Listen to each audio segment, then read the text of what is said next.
Section 2, Multiplying and Factoring. If you remember the distributive property, we can use the distributive property to multiply a polynomial by a monomial. Just a really quick, we're not getting into the lesson quite yet, but just a quick example of the distributive property.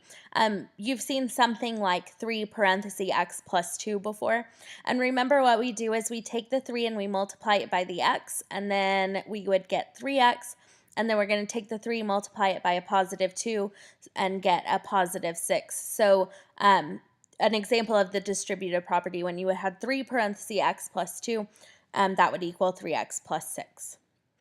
In today's lesson, they're going to get a little bit more complex polynomial and monomials that will be using the distributive property to multiply. The first example says, what is the simplified form of x squared parenthesis 3x cubed minus 2x squared plus 8? So I'm going to go ahead and I'm just going to rewrite it down below so that I have more space to work. What I need to do now is I need to take the x squared and I need to distribute it. First, I'm going to distribute it to 3x cubed. If you remember, this would be the multiplication property of exponents, and so we would need to add the exponents together, which would give us 3x. So we're going to do x squared times 3x cubed, and then I need to do x squared times negative 2x squared, and then I need to do x squared times 8 and bring that down. Now, when we do x squared times 3x cubed, we would be multiplying powers with the same base, which means we need to add the exponents. My 3, or constant, is going to stay the same, and I would get 3x to the 5th. Plus, it's going to be the same idea as with the x squared times negative 2x squared. Multiplying powers with the same base, I need to add the exponents, and I would get a negative 2x to the 4th. And then x squared times 8 is going to give you 8x squared. So my final answer here would be 3x to the 5th minus 2x to the 4th plus 8x squared, which would be answer choice B. The next thing that we need to talk about is factoring a polynomial. Factoring a polynomial reverses the multiplication process. When factoring a monomial from a polynomial, the first step is to find the greatest common factor of the polynomial's terms.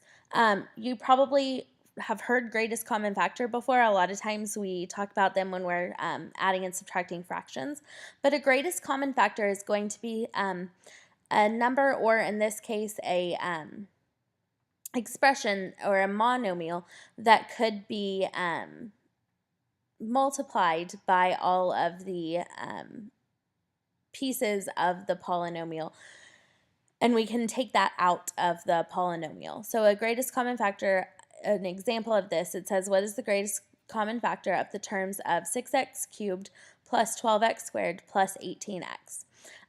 The first thing that we're going to do here to find the GCF is to go ahead and I'm going to list each term. So my first term was 6x cubed. And what I'm going to do is I'm going to write 6x cubed as the product of all prime numbers. So I could write 6 as 3 times 2, and then x cubed, remember, means x times x times x. So I'm going to write 6x cubed as 3 times 2 times x times x times x. If you were to multiply all that together, it would equal 6x cubed. I'm going to do that for all of the terms. So I'm going to do it for 12x squared. For 12x squared, I would have 3 times 2 times 2 times x times x. Think of 12, you could have said 6 times 2, but remember 6 is not a prime number. 6 would be could be written as 3 times 2, and then you would end up with the same thing. That's written here. And then we have 18x, which could be written as 3 times 3 times 2 times x. Again, if you were to say 18 is 9 times 2, well, 9 is not a prime number, so we would need to write that as 3 times 3, and then we would still have times 2.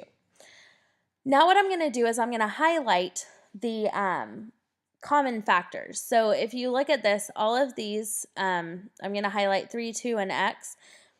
If you notice, all of these terms, when broken down, have a 3, a 2, and an x. Now notice there's nothing else that I could highlight in all 3 of these sections that would be the same. So these would be my greatest common factor. I would need to go ahead and say that the greatest common factor is 3 times 2 times x, but that's not in simplest form. 3 times 2 is 6. So my greatest common factor would actually be 6x.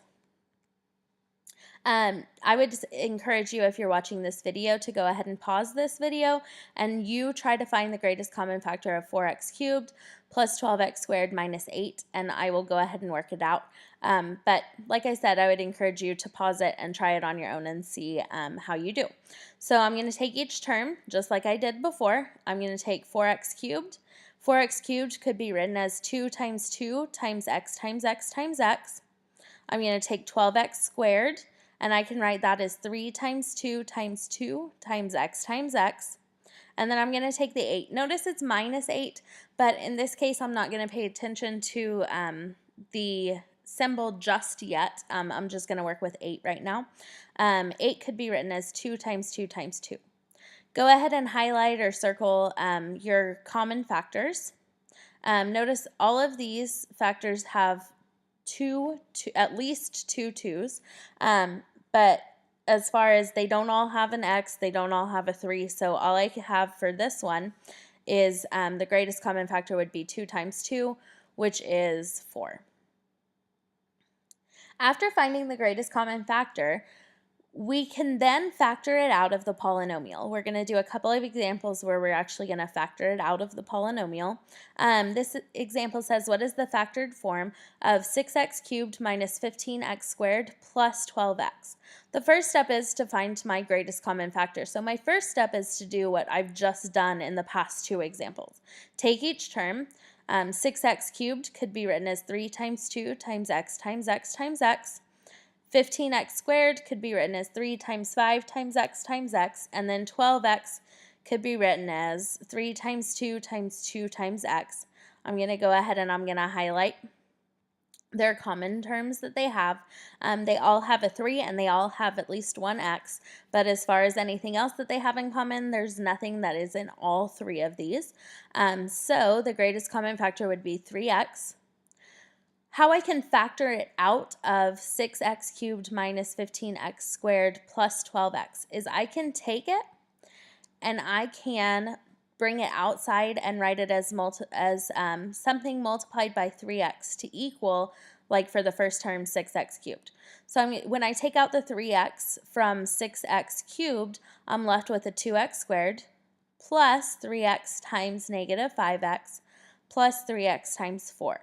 Notice that if I went ahead and I multiplied all of those by 3x, I would end up with my original polynomial.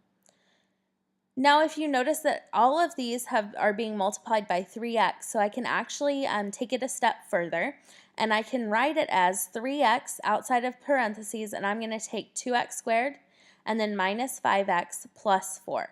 So what I've done is, because all 2x squared, negative 5x, and 4 were all being multiplied by 3x, I can use the distributive property to say 3x and then in parentheses 2x squared minus 5x plus 4.